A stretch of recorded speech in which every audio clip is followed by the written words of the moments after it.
ya, pasti kalau ngomongin perhutani ini, kenapa sih di hutan ada pangan, Pak? Ya. Karena perhutani sebagai agen pembangunan, ya, agen of development dari pemerintah, tentunya harus juga mensukseskan program pemerintah.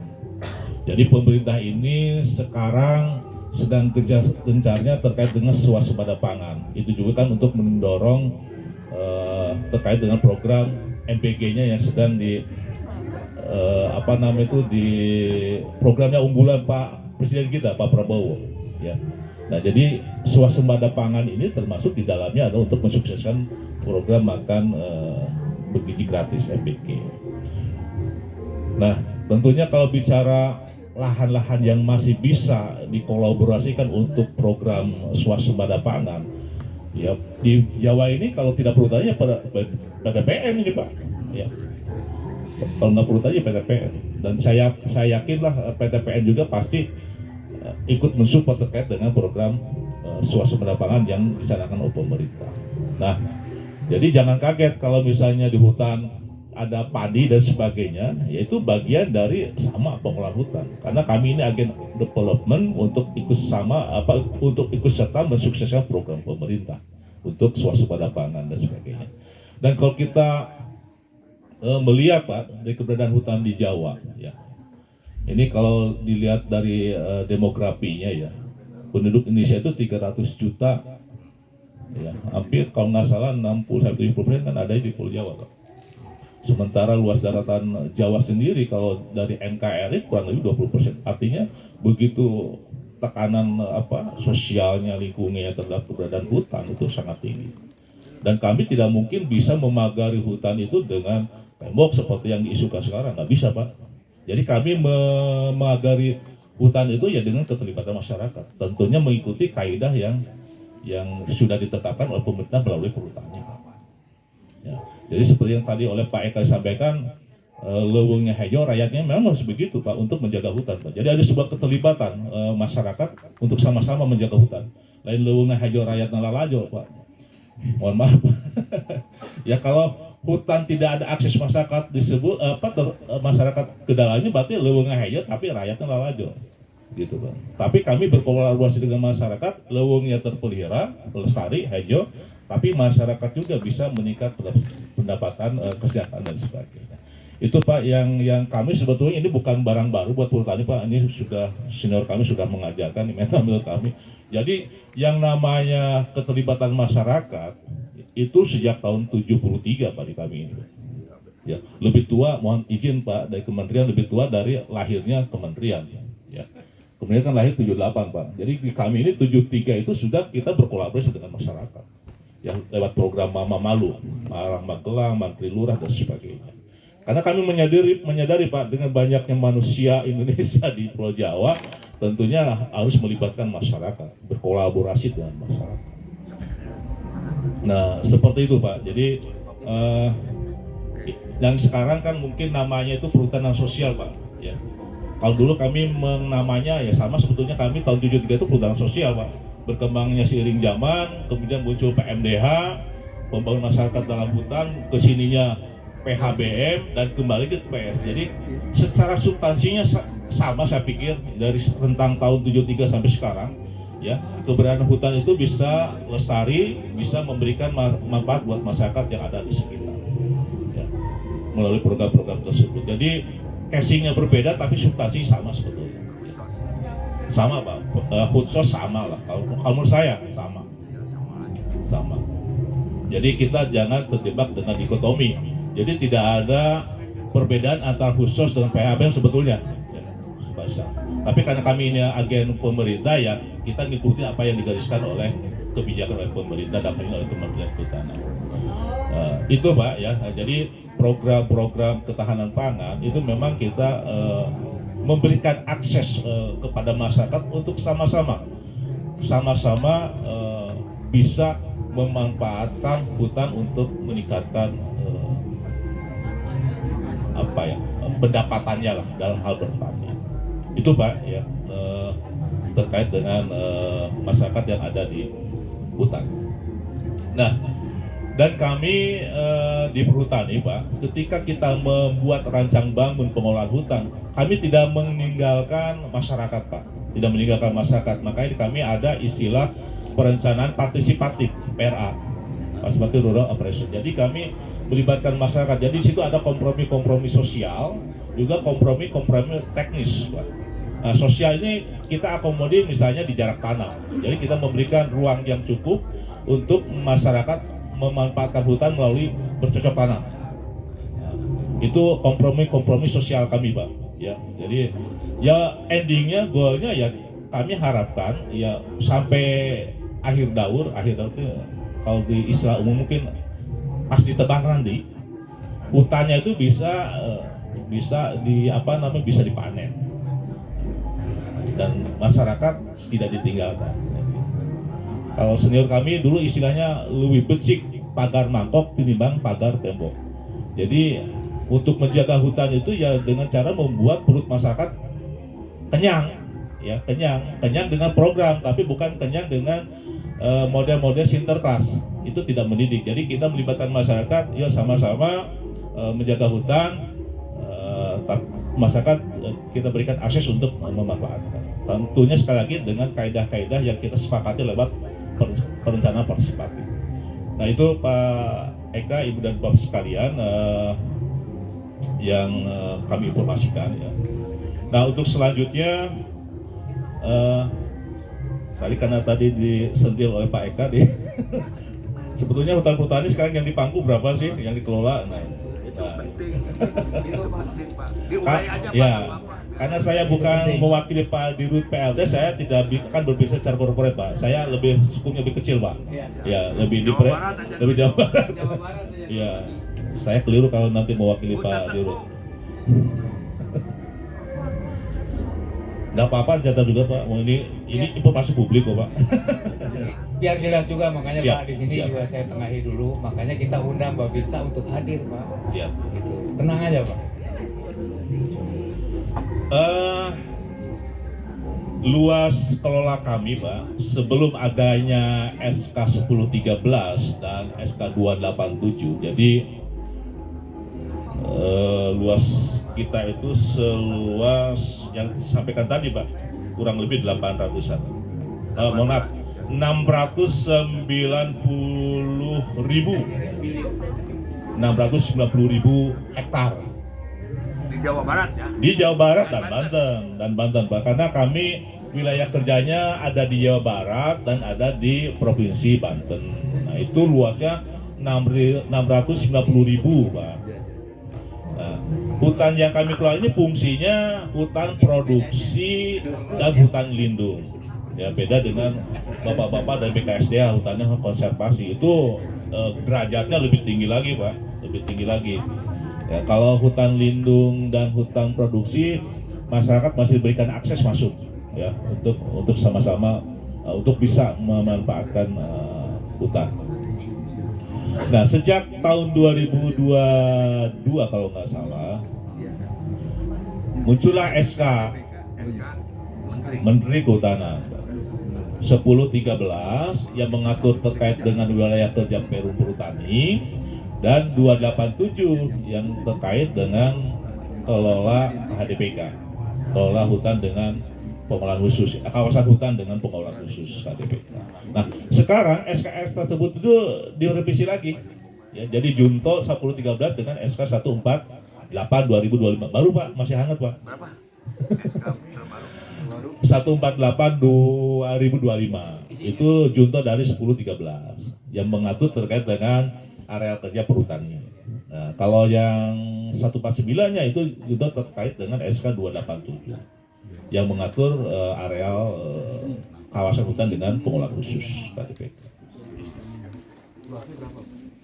Luasnya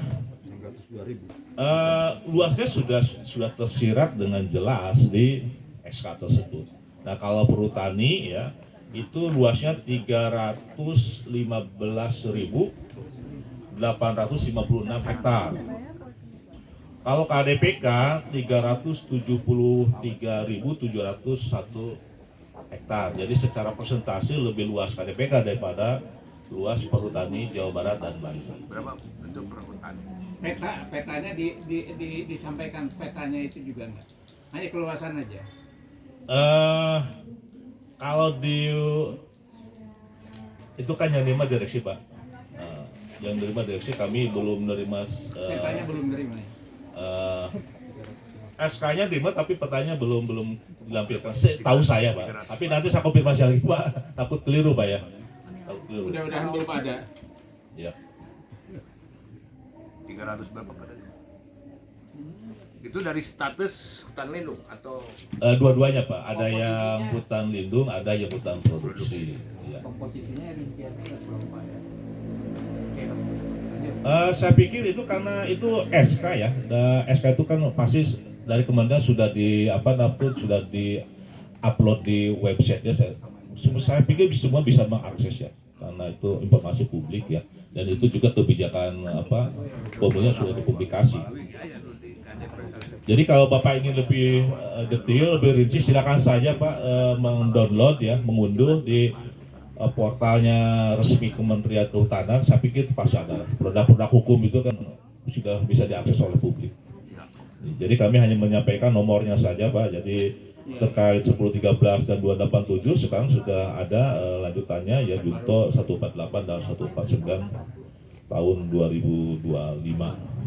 Nah, cuma begini, ini juga mungkin sebagai bahan diskusi ke depannya, karena kita kan punya spirit dan semangat yang sama ya untuk penyelamatan keberlangsungan hutan di Jawa ya. Karena sekali lagi kami menyadari Pak, perhutani itu bukan badan usaha strategis seperti Telkom, kan ada badan BUMN sebut strategis kan Pak, Bidan, PT PAL, PTLN. Kami bukan perusahaan badan strategis Pak, tapi kami mengelola nilai-nilai strategis Pak. Yang saya katakan tadi, kami mengelola nilai-nilai strategis. Jadi kami menjaga keberlangsungan. Kami salah satu elemen yang menjaga keberlangsungan hutan di Jawa ya, karena istana presiden adanya di Jawa ya, orang-orang penting adanya di Jawa. Begitu membahayakannya kalau daya dukung lingkungannya juga rusak. Kan sumber air itu kan dari hutan, ya, dari hutan itu isinya pohon. Jadi kalau hutannya tidak ada isinya pohon, bagaimana sumber air itu mengalir? Kan gitu. Jadi kami ini ya untuk keberlanjutan kehidupan di Jawa lah, ya. Yang tadi Pak, yang 350 juta kali 60%, semua di Jawa. Nah itu ya, cuma sekali lagi mohon maaf Pak, karena di sini tidak ada infokus, jadi saya tidak terstruktur Pak ya. Tadi kita lebih intensnya diskusi saja. Ini sekedar informasi saja. Nah cuma gini Pak, ini sebagai bahan diskusi ya. Regulasi sudah dikeluarkan ya terkait dengan, memang ini ya saya kurang tahu persis, saya kan bukan orang politik Pak Eka ya. Ada apa dengan KDP dan sebagainya? Ya mungkin ini juga amanah dari pemerintah yang harus memberikan akses sekolah buat masyarakat yang lebih utuh mungkin. Dengan adanya PABM mungkin belum terlalu nendang mungkin ya, sehingga diberikanlah KDPK khusus untuk masyarakat misalnya. Tapi perlu diingat Pak, kalau di 287 itu KDPK itu bukan untuk PS semata Pak, bukan untuk PS semata. Jadi peruntukan KDPK itu ada 6. Jadi PS itu hanya salah satu saja Pak. Makanya di SK 474 ya 2022 terkait dengan kebijakan itu banyak Direktorat Jenderal di Kementerian itu yang terlibat untuk mensukseskan KDPK Pak. Karena ada KDPK untuk RLH yang nanti leading sektornya ada di Direktorat RLH kalau nggak salah Pak. Ada juga KDPK untuk penggunaan yang leading sektornya ada di PKTL kalau nggak salah Pak ya. Seperti itu Pak. Jadi ada 6 peruntukan KDPK. Cuma kan yang ditangkap masyarakat bawah bicara tentang KDPK seakan-akan PS. Itu keliru Pak. Ya, keliru Pak. Jadi ada sebetulnya peta grand design-nya ada. Mana untuk PS, mana untuk penggunaan, mana untuk pemanfaatan lainnya, mana untuk rehabilitasi ada Pak. Ya itu Pak. Nah ini barangkali kurangnya sosialisasi sehingga yang ditangkap di bawah, oh ini sudah indikatif KDPK, boleh PS, padahal belum tentu. Belum tentu. Ya termasuk contohnya yang di PS itu Hutsos Bu, bukan sosial.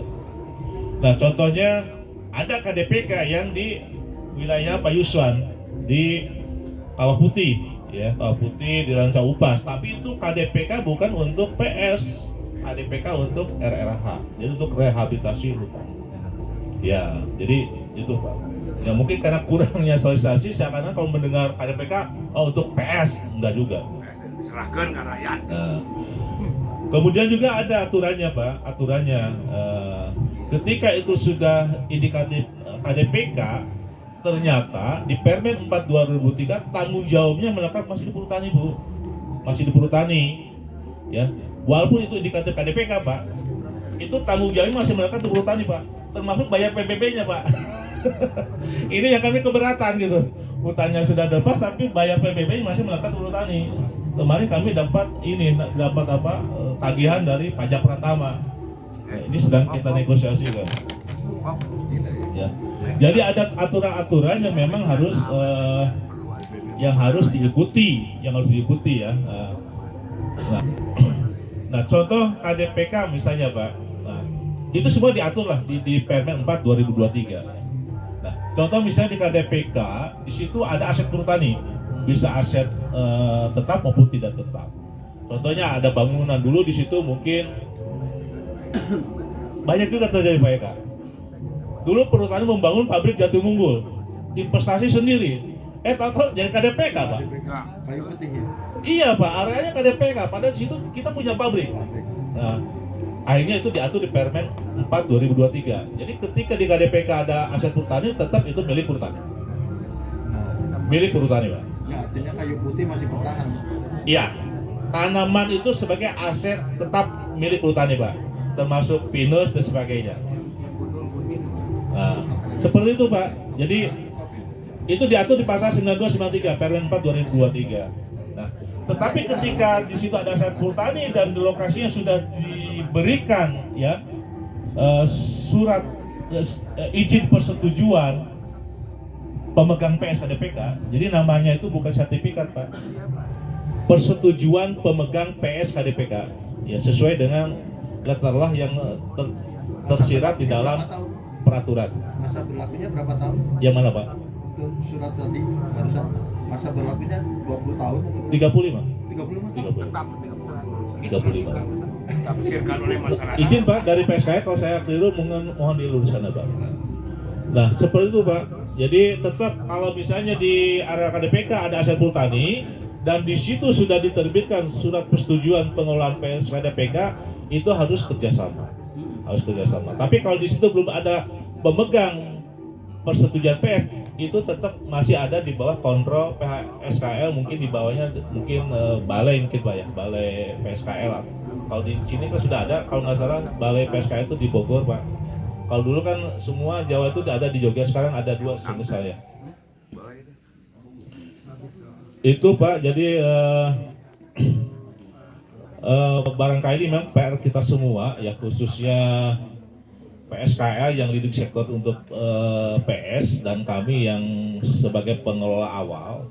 Jadi PR kita semua itu adalah tentunya ada menindaklanjuti ketika SK 148 149 sudah dipublikkan ya, dipublish ya ke umum. Nah ini mungkin perlu segera dibuatkanlah rancangan-rancangan teknis ya, kebijakan teknis yang lebih bawahnya ya, lebih detail supaya tidak terjadi konflik sosial di tingkat bawah. Ya, jadi ada kami tidak boleh masuk dan sebagainya. Padahal secara aturan kami masih harus mengamankan di situ Pak. Karena kami menyadari juga mungkin PSKI kan belum punya organ ya yang lebih rinci di tingkat bawah. Ya. Gitu. Padahal Pak secara ketentuan itu sudah masuk di bawah kontrol PSKL, tapi kami masih ditugasi untuk ikut mengamankan. Ya, seperti itu Pak ya, termasuk penandaan batas ya Pak.